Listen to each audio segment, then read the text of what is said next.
Old homes have character, but behind those walls could be foundation cracks, outdated wiring, or a massive roof repair. And today I'll show you what to look for so that you don't fall into a huge money pit.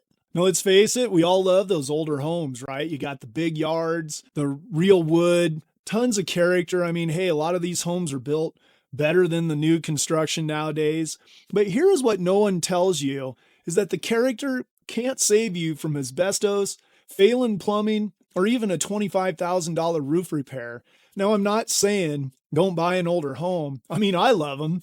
I bought plenty through the years and rehabbed them and so forth. In fact, I live in one right now.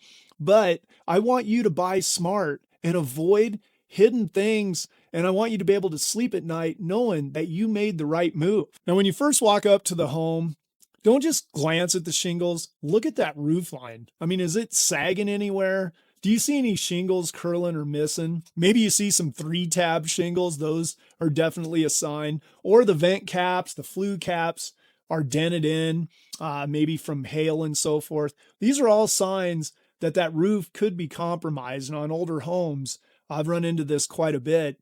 And the things you can do once you find your professionals out there, get your roofer out there to walk that roof and make sure that everything checks out all right. And hey, if it doesn't, negotiate with that seller to file a claim on the property. I've done this many times. And hey, when you're doing a project on an older home, there's nothing better than starting out with a fresh new roof that you don't have to come up with the money on. Again, do this ahead of time. Don't do it later, as roofs can be anywhere 7,000 or 8,000 all the way up to 20,000. Usually on the projects that I have done. And again, this will all depend on the area that you're located and so forth, but definitely take a look at that roof. Now, another thing that I like to look at the minute I walk up to a house is that structure. And a lot of these homes are built with brick around them and so forth. Walk around the house, that brick will tell you a story about the home. Maybe from the corners of the window, you'll see some stair stepping going to the corner of the house. Again, that isn't always a sign, but depending how wide the cracks are, and especially if there's cracks on the basement walls after that and so forth, those can usually at least put up the flag that you should have a structural professional look at that house. And I have done many structural repairs out here in the Denver area on projects that I have done. You wouldn't believe the things that you'll uncover by just walking the house up front like that. And again, this is another thing that you do not want to have come up after the fact, as a structural repair could be anywhere from a few thousand all the way up to $100,000. And if that house, after you find out that it has structural issues, maybe it's so far out of plumb that you're just chasing your tail trying to put everything back to plumb. And usually, even on those types of homes and the many homes I've done, I just walk away from those. So really walk that house and look around that foundation. And another tip, if you see the old homes with the planter boxes with brick around them that were built onto the home around, say, the front of the house, that's always a sign too that there could be some structural issues, because water has been going down those for years and they go down on the foundation. So that's another tip for you. And one other tip I'll share with you on how to easily determine this, if you should have it looked at, are the downspouts. If I pull up to a home and the downspouts are missing or they're in the up position, that right away puts a red flag up to me, because I wonder how many years has this owner not had those down, or how many years have they not had those extensions on.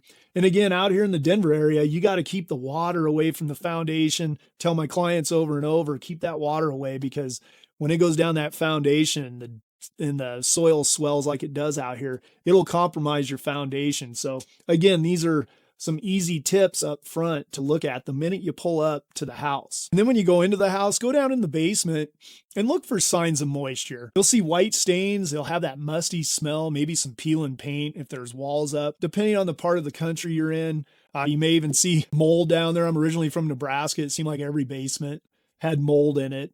But go in the basement after you have walked the property, and if you see especially horizontal cracking on the walls, that's usually a bad sign that the home could potentially have structural issues.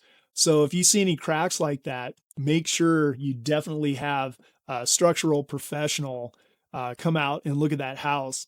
And again, I just want to stress those $10 downspouts could mean tens of thousands of dollars in foundation repairs if they didn't have those. So just please take note of that one. Also, another thing when you get in the house, back to the roof, go up in the attic if you're able to and look in there. And I'm going to stress to you, usually the insulation's terrible in the old homes. In fact, even clients I represent, when they go to buy a home that has been updated, the inspectors always call the insulation in the homes. And back in the days, the building codes didn't require what they require nowadays. So if you're worried about that, definitely look up in that attic and factor it into your numbers because usually those homes, they have terrible insulation. Now, another item old homes have potential issues, or a common problem, are the plumbing and the sewer line. And if that home was built before 1970 especially, you got to assume galvanized pipes, cast iron drains are lurking around there. And I have seen many homes where those pipes have corroded, they're leaking, and you have to destroy the floor and the concrete to repair these things. And one thing I always stress to people on every home, I do this even on the projects I buy, is get a sewer line camera and run it through there. Hire a company, and I want to stress this to you, get a sewer line company that only does cameras and that they're not an excavator, a plumber, and so forth, because there's a lot of scams, especially out in our area here in the Denver area, where they'll try to tell you that the line is compromised because they're in cahoots with an excavator and a plumber, and they charge these huge amounts of money to repair them. But a sewer line camera will save you thousands of dollars in headaches later if you know up front if the lines are cracked and leaking, or once you get out of the house, usually it's clay piping. Tree roots are especially common in those lines, so you may have to have the line hydrojetted or bladed. You may notice that the joints on the pipe are maybe busted, or maybe it's a crushed line, or a common thing too out here is they're not lined up with the city tap. So there could be a lot of those things. And out here, the sellers of the homes usually cover those, but you don't want to do this after the fact, because those repairs, depending where you are and how bad they are, they can be anywhere from a few $1,000s upwards in the $15,000 range. Again, it just depends where you're at and so forth. But again, I want to stress, be careful of who you get doing those, because there are a lot of bad eggs out there, unfortunately. Now, another thing that you'll run into buying an old home are those electrical nightmares. I mean, a lot of the old homes, they have aluminum wiring, they have those old fuse panels, and there's just not enough amperage for today's stuff. And these could be a deal breaker for you if you're not ready to spend the money. Panel upgrades usually for me are $2,000 to $5,000. And if you have aluminum wiring, there's ways at the outlet that you can remedy this without rewiring the house. They have Alumicom fittings, you can pigtail the wires and so forth. But sometimes people do rewire. And if you had to rewire your home, just factor in low side, $10,000. I mean, I've seen people spend $50,000 rewiring a home, because you have to tear the walls out and everything. It's not an easy task. So if you plan to renovate, budget all this in before you start tearing down the walls in that home. Now, another issue that you may find in older homes, and I've come across this even in the home I'm in right now, and that's asbestos. You have to get a test done to see if all the materials in your house may contain this. And the test, depending on how big the house is and the scope of it, can run you a few $100s up to a few thousand. And I'll tell you, the home we're in, it was a flip I was doing. My wife wanted to move in, and so we're doing all the renovation after the fact, which I don't like to do. But I had her upper level looked at and tested, and the whole house tested okay for asbestos, except our primary bedroom closet. There was one little area in there that had tracings of asbestos, and another thing they tested for in this test was lead.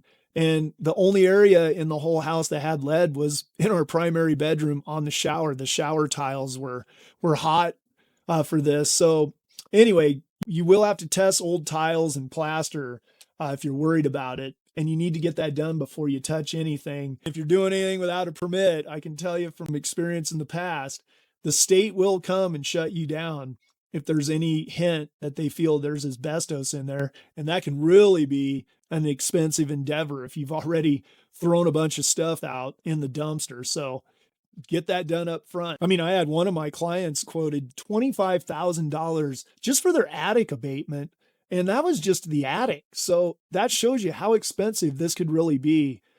So factor all this in up front before you go tearing up that old home. Now, another thing people don't take in is the cosmetic upgrades to the structural upgrades. And I know you're on Instagram and Pinterest and YouTube, and you see all these old homes with these open kitchens and, you know, how good everything looks. You need to understand, if you're not familiar with how the walls work and load bearing, you could cause problems because again, you'll need a structural person to come in and look at the walls before you tear them out.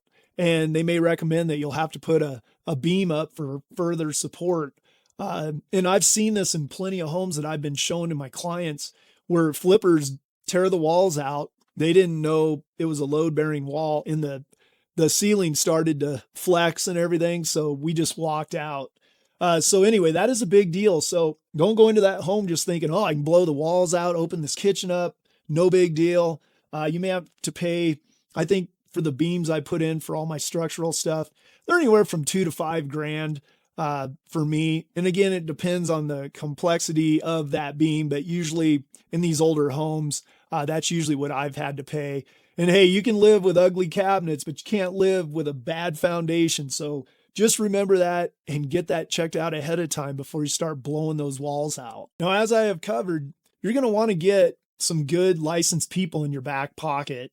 And believe me, it helps a lot to have these people. I mean, the plumbers, electricians, HVAC professionals. Yeah, it may cost more than you doing it yourself, but so does replacing things after you have done a whole remodel. So if you're unfamiliar with things, get these professionals out there to help you out. Trust me, it will go a long ways. And also, if you have these professionals, get those estimates before you close, as you can use this to negotiate your price. But just remember, you can't do a thing after you move in and close, and you're going to be stuck with it. So do your homework up front. And if you miss out on that property, I say things happen for a reason. Just move on to the next if you're not sure, but it's better to be overcautious and ahead on some things than go and buy a money pit that you regret later. And another thing I tell my clients when they buy a home that they want to make their own as they live in there, do those renovations in phases. Don't go and tear that whole house apart, because you're going to have some serious remorse. And also, you just want to stick to your budgets. I've seen plenty of people go in, tear everything out, and they throw their hands up because they're broke and they missed their budgets and so forth. And plus, they're just overwhelmed because they've never done it before. So trust me, doing it in phases is going to save you a whole lot of headaches. Trust me on that from years of experience. Now, those older homes can be amazing. Like I said, they're built better than the new ones. They're located in great neighborhoods. They have mature trees, big yards. But if you ignore these issues that I've been talking about, you're going to be writing checks with a lot of zeros. And if you found this video helpful, please share this with somebody that could benefit from it. And also, if you would, hit the like button, subscribe to my channel, new channel, trying to get it up and going. Also, give me some comments on your experiences buying an old home. It'll help everybody that's watching the video to learn, and it'll give me something to talk about later if I missed anything. And also, this is my rescue dog, Daisy. Everything I do when I help people buy and sell, I help rescue dog organizations around the area, but I just wanted to introduce you to Daisy. And also, until next time, watch these videos coming up next.